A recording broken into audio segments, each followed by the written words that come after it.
Assalamualaikum warahmatullahi wabarakatuh. Kami dari kelompok 15 akan menjelaskan equity crowdfunding. Saya Muhammad Faik dan teman saya Irena Maretina akan menjelaskan PowerPoint atau presentasi yang telah kami buat. Di sini ada pengertian equity crowdfunding. Equity crowdfunding sendiri adalah pengumpulan sejumlah uang atau dana oleh beberapa individu dengan tujuan membiayai suatu proyek atau usaha. Bagi individu yang ikut serta dalam pengumpulan dana tersebut, maka akan memperoleh kepemilikan usaha alias saham. Secara singkat, ECV dapat disebut sebagai bursa saham bagi perusahaan UMKM yang asetnya terbatas namun punya potensi keuntungan yang menjanjikan.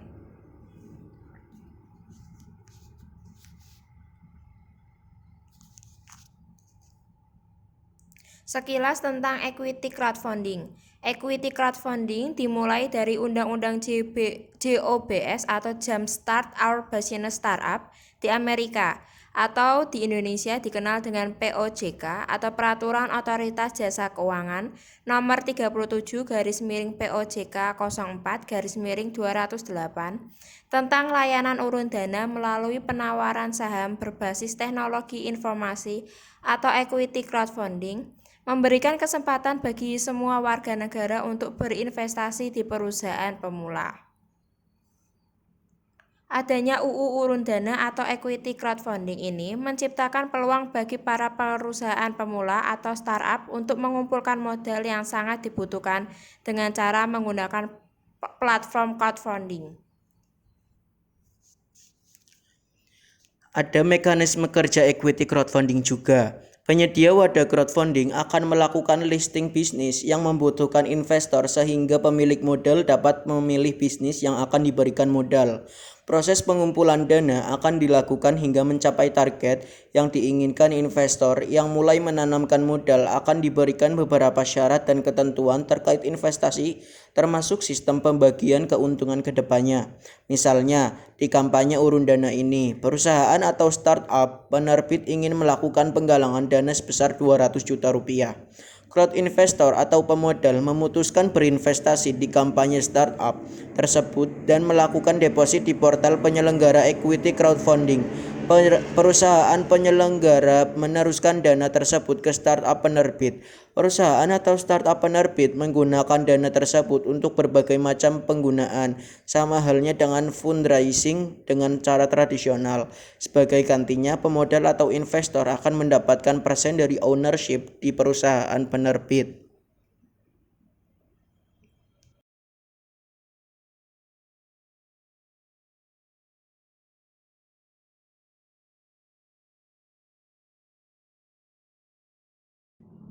Contoh platform di Indonesia yang berizin dari OJK, yang pertama yaitu ada PT Investasi Digital Nusantara atau BISHAR, yang di websitenya yaitu www.bishar.id. Yang kedua ada PT Santara Daya Inspiratama atau Santara, berada di www.santara.co.id.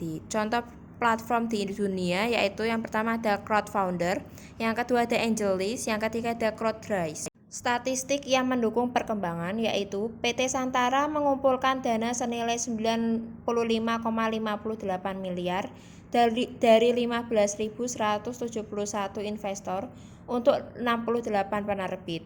Saham BISHAR mengumpulkan dana senilai 29,92 miliar dari 1.225 investor untuk 39 penerbit.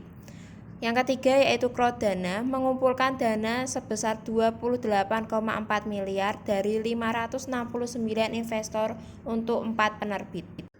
Ada juga keuntungan dan kelemahan equity crowdfunding. Yang pertama, memiliki resiko yang cenderung rendah. Investasi melalui sistem crowdfunding memperkecil resiko investasi yang akan timbul, dikarenakan pihak investor memiliki akses untuk membagi modalnya ke beberapa bisnis yang memiliki potensi besar sekaligus sehingga memperkecil resiko. Yang kedua, kemudahan melakukan investasi bisnis secara online.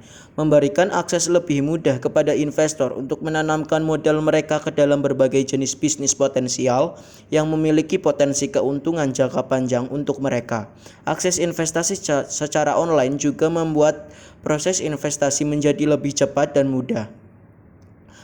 Yang ketiga, memahami dengan jelas aliran dana investasi. Memiliki sistem yang terbuka sehingga investor memahami dengan spesifik kemana modal mereka akan digunakan. Keterbukaan ini menjadikan investor dapat lebih mudah memutuskan bisnis mana yang memiliki potensi keuntungan lebih besar. Ada juga kelemahan dari equity crowdfunding, yaitu pengusaha yang melakukan equity crowdfunding atau urun dana untuk bisnis mereka juga harus memikirkan tantangan administrasi dan akuntansi yang akan mereka hadapi. Wirausahawan yang ingin melakukan equity crowdfunding menghadapi risiko ide mereka dicuri oleh investor atau startup yang memiliki pendanaan lebih baik atau perusahaan besar. Pengusaha mungkin tidak memiliki pengetahuan untuk melindungi ide-ide dan rencana bisnis mereka. Apalagi jika ide atau rencana bisnis dicuri, sebagian besar pengusaha akan kekurangan sumber daya untuk memperjuangkannya di pengadilan.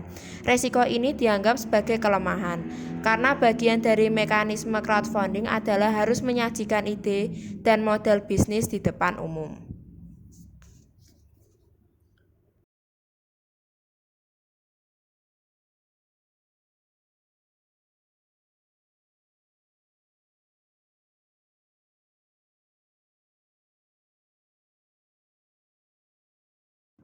Adapun jenis-jenis crowdfunding. Terlebih lagi equity crowdfunding, ada crowdfunder, microventures, angelis, founder club, fundable, equitynet, onefest, crowdrise, and circle up. Di sini juga ada jenis-jenis crowdfunding lainnya seperti reward based, donation based, lending based. Aturan investor atau pemodal equity crowdfunding di Indonesia. Yang pertama yaitu memiliki kemampuan untuk membeli saham penerbit, memiliki kemampuan analisis risiko terhadap saham penerbit. Yang kedua, setiap pemodal dengan penghasilan sampai dengan 500 juta rupiah per tahun dapat membeli saham melalui layanan urun dana atau equity crowdfunding paling banyak sebesar 5% dari penghasilan per tahun. Yang ketiga, setiap pemodal dengan penghasilan lebih dari 500 juta rupiah per tahun dapat membeli saham melalui layanan urun dana paling banyak sebesar 10% dari penghasilan per tahun.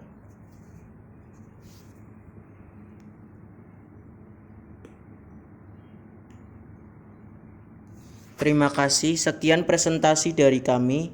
Wassalamualaikum warahmatullahi wabarakatuh.